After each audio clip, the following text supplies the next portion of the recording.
তোমার ভালোই কামলা টেহা না নিজে কামলা হ্যাঁ মানিক ভাই নাকি? শুরু ভাই কি স্যার ভাই কেমন আছেন? হ্যাঁ সুহেল নাকি? হ্যাঁ ভাই। আরে ভাই আমার অবস্থা বেশি ভালো না রে ভাই। কি ব্যাপার, মাঠে কাজ করতেছেন? মাঠে ভাই কামলা মানুষ আমি ভাই, মাঠে কাম করে না কই কাম দেখো না অবস্থা, আমার অবস্থা খুব খারাপ রে ভাই। তুমি তো লেখাপড়া করছেন, আপনি ভালো একদম শিক্ষিত মানুষ, আপনি কিসের কাজ করতেছেন? আরে ভাই লেখাপড়া করলে কি করে ভাই, আমার যে অবস্থা মানে আমার অবস্থা খুবই দূর অবস্থা। তুমি আর কি কম, তুমি তো ছোট ভাই দাদা, তুমি তো ভালো লেভেল মনে চাকরি করা যাচ্ছে। হ্যাঁ আমি ছোটখাটোই বলতে পারি। মাশাআল্লাহ মাশাআল্লাহ, তোমার তো মাশাআল্লাহ সেই লাগতেছে, এখন নায়কের মতো লাগতেছে। তুমি তো আগে আমরা লগে শুরু ভালো দেশে আসছিলাম, তো নায়কের মতো মনে হচ্ছে।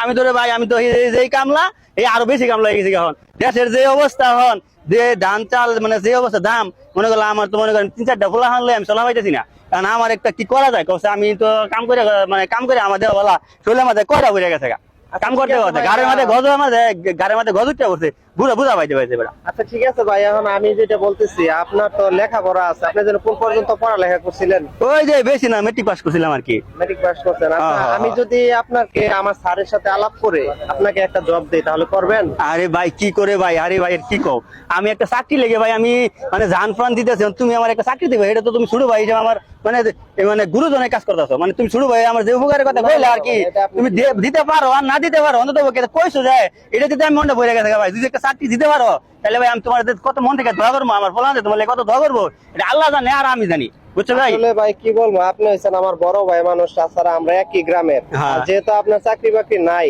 আপনাকে একটা যদি চাকরি দিতে পারি আমার নিজের কাছে অনেক ভালো লাগে। যাক ভাই, তুমি যে আলহামদুলিল্লাহ তুমি যে আমার চাকরি অফারটা দিছো, আলহামদুলিল্লাহ ভালো, ঠিক আছে, খুবই ভালো একটা অফার দিছো। আমি এরকম একটা অফার চাইছিলাম, তুমি আমাদের মানে গ্রামের একটা মানে সোনার টুকটো ছেলে, ঠিক আছে, তুমি যে আমার গ্রামের সোনার টুকটো ছেলে, এরকম একটা ছেলে প্রতি গ্রামে চাই। কে লেগে যারা নাকি যে কাজ কাম করে ওদেরকে নিয়ে ভালো একটা চাকরি দিবে, তুমি যে বলছো যদি চাকরি নাও দিতে পারো তাও আমি আলহামদুলিল্লাহ খুশি। আর যদি দাও তাহলে তো আমি কোন যাইতে হইব বলো খালি। আচ্ছা ঠিক আছে, তাহলে আমি এক কাজ করি, আমি আজকে স্যারের সাথে কথা বলবো। হ্যাঁ, ফোনে কথা বলার পরে আমি দেখি যদি আপনার চাকরিটা দিতে পারি, আমার কাছেও ভালো লাগবে।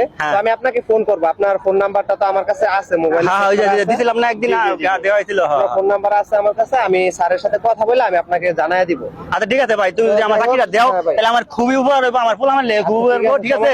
আপনি কাজ করেন আর আমি আপনাকে ফোন করে জানাবো, ঠিক আছে? ইনশাআল্লাহ তাহলে যাও। হ্যাঁ ঠিক আছে, তাহলে কালকে দেখা করবো। ওকে, অবশ্যই কালকে দেখা করব, আমি আপনাকে ফোন দেব। আচ্ছা ঠিক আছে, কোন জায়গায় দেখা করবো পরে আমি আপনাকে ফোনে সবকিছু বলে দিব। আচ্ছা ঠিক আছে, ওকে ঠিক আছে ভাই, ভালো থাকেন। আচ্ছা ঠিক আছে, আসসালামু আলাইকুম। আচ্ছা ঠিক আছে, যাও তাহলে। হ্যাঁ দুনিয়া গাছ হয়েছে, এত গাছ কম করুন যা। হ্যাঁ কই যান? স্যারের কাছে যাবো। স্যারের কাছে যাবেন? স্যার তো ভিতরে। আচ্ছা তাহলে স্যারকে একটু বলেন যে আপনার লোক আসছে দেখা করতে, সোহেল নামে একজন লোক আসছে, বললেই হবে, একটু বলেন। স্যার আসসালামু আলাইকুম। ওয়ালাইকুম সালাম। স্যার একজন লোক আসছে সোহেল নামে, আপনার সাথে দেখা করতে। আচ্ছা নিয়ে আসো। আচ্ছা নিয়ে আসতেছি। আসসালামু আলাইকুম স্যার। ওয়ালাইকুম সালাম। ভালো আছেন? এই তো আলহামদুলিল্লাহ। ওই স্যার আমি যে বলছিলাম আমার গ্রামের এক বড় ভাই তো চাকরির বিষয়ে, যেহেতু আমাদের এখানে একটা পোস্ট খালি আছে, ওরা কি ওখানে দেওয়া যায় কিনা একটু। দেখো সোহেল, আমাদের একটা পোস্টই এখন খালি আছে, যেহেতু তোমার কাছের লোক, নিয়ে আসো দেখি। আপনি যদি বলেন তাহলে তাকে এখানে আনতে পারি, সে বাইরে দাঁড়ানো আছে, তো আপনি যদি বলেন তাহলে আনি আর কি। আচ্ছা ঠিক আছে, নিয়ে আসো। আচ্ছা ঠিক আছে, তাহলে আমি তাকে নিয়ে আসছি। আসসালামু আলাইকুম। ওয়ালাইকুম সালাম। স্যার কেমন আছেন? এই তো আলহামদুলিল্লাহ। স্যার ভালো আছেন না? আলহামদুলিল্লাহ। তুমি সেই লোকটা নিয়ে আসছো? জি জি, তো স্যার আপনার কথা বলেন, আমি আসি। ঠিক আছে থাকেন। দেখো এখানে বড় একটা প্রজেক্ট, একটা রিসর্ট, এখানে একটা বিশ্বস্ত লোকের খুব দরকার। জি স্যার, আপনি আমাকে যথেষ্ট বিশ্বাস করতে পারেন, আপনি এই রিসোর্সটা দেওয়ার দায়িত্ব যদি আমাকে দেন, ইনশাআল্লাহ আমি যথেষ্ট পরিমাণ মানে পালন করার চেষ্টা করবো। যেহেতু তোমার নিতে আসি, সোহেল পরিচিত লোক, থাকলে আমার কোনো সমস্যা হয়ে গেলে তোমার রাখতে আসি। এখন বেতনা দিয়ে বেতনটা মানে স্যালারিটা কেমন দিবেন একটু জানতে চাইছি। স্যালারি তো আমরা এখানে 80,000 টাকা, তুমি শুধু বিশ্বাস হলো তোমার 1 লাখ টাকা আমরা এখানে স্যালারি দিব। ঠিক আছে, মোটামুটি 1 লাখ টাকা দিলে আলহামদুলিল্লাহ চলবে। ঠিক আছে স্যার, তবে আপনার যে মানে যথেষ্ট পরিমাণ আমি মানে ই করার চেষ্টা করবো আর কি। আচ্ছা তাহলে তুমি কালকে আচ্ছা কালকে থেকে আমি ডিউটি শুরু না। আচ্ছা ঠিক আছে, আমি কালকে থেকে আসবো স্যার। আচ্ছা আসসালামু আলাইকুম। যাই তাহলে। হ্যাঁ আচ্ছা ঠিক আছে, ওকে। কি অবস্থা, তোমার কি খবর? তোমার ভালোই? যাক ভালোই। তাহলে দিনকাল কেমন চলতেছে? ভালো। আমি তো মাশাআল্লাহ ভালো চাকরি পাইছি, শুনছো না? আমার 1 লাখ টাকা স্যালারি এখন। চলো একদিন আমরা এই কক্সবাজার যাই ঘুরতে। বিল ফাইনাল করেন। সামনে মাসে বিল পায়া। কি ব্যাপার, মানিক ভাই নাকি? কেডা এই চিনছেন আমারে? সোহেল না? হ্যাঁ, সোহেল সেরকম কে কে কেমন আছো?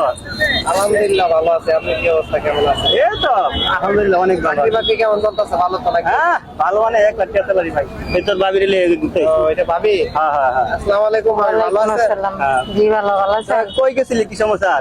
তো যাইতেছিলাম ওইদিকে, আমি দেখলাম আপনার সাথে দেখা হয়ে গেল গা। আচ্ছা তাহলে পরে দেখা করিস তোর ঠিক আছে, বাসায় যাই। আচ্ছা ঠিক আছে, আচ্ছা ঠিক আছে যাই, হ্যাঁ পরে বাসায় যাইস। আচ্ছা চলো জায়গা ওই আমাদের গ্রামের খোলা বানাচ্ছি বুঝো নাই? ওই আমাদের গ্রামের খোলা বানাচ্ছি বুঝো নাই? কি ব্যাপার, মানিক ভাই আমার সাথে আগে কিছুদিন আগে চাকরি লওয়ার আগে আমারে বলছে তুমি কইরা, আর এখন আমারে বলে তুই। মানে ব্যবহারটাই কিরকম পাল্টে গেল গা। আসলে কি বলবো, এটা বর্তমান সমাজে এরকমই। বিয়া শাদী করলো তারপরে কইলো না। এই সমাজে কিছু স্বার্থবাদী মানুষ আছে যারা নিজের স্বার্থে মানুষকে ব্যবহার করে, যখন তার দিন বদলায় যায় তখন সেই মানুষকে আর পাত্তা দেয় না। ভিডিওটি যদি ভালো লাগে থাকে অবশ্যই লাইক কমেন্ট শেয়ার করে দিবেন।